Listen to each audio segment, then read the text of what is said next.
Ma question s'adresse à Monsieur le ministre de l'Europe et des Affaires étrangères.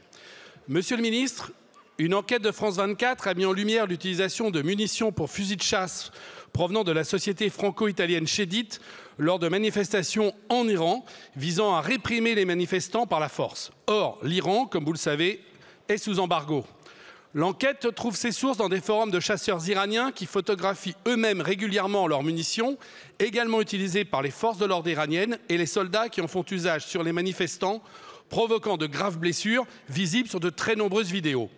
Or, la législation française et européenne interdit de vendre, de fournir, de transférer ou d'exporter directement ou indirectement les équipements susceptibles d'être utilisés à des fins de répression interne ou non à toute personne, toute entité ou tout organisme en Iran ou aux fins d'une utilisation en Iran.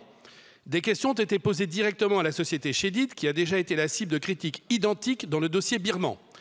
La dite société répond vendre ses produits en respectant l'embargo iranien et ne pas être responsable, ni en être responsable après la vente. Les cartouches ont pourtant transité jusqu'en Iran, notamment par le biais de la Turquie.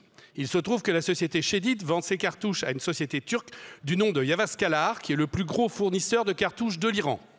Or, il apparaît que parmi les actionnaires de la société Yavaskalar, on trouve la société Shedit à hauteur de 50% des parts. Par ailleurs, des membres de la direction de Shedit sont aussi des membres du conseil d'administration de Yavaskalar, dont le PDG de Shedit lui-même. Les ministères des Affaires étrangères, de l'Intérieur, de la Défense et de l'Économie ont été informés afin d'engager des investigations.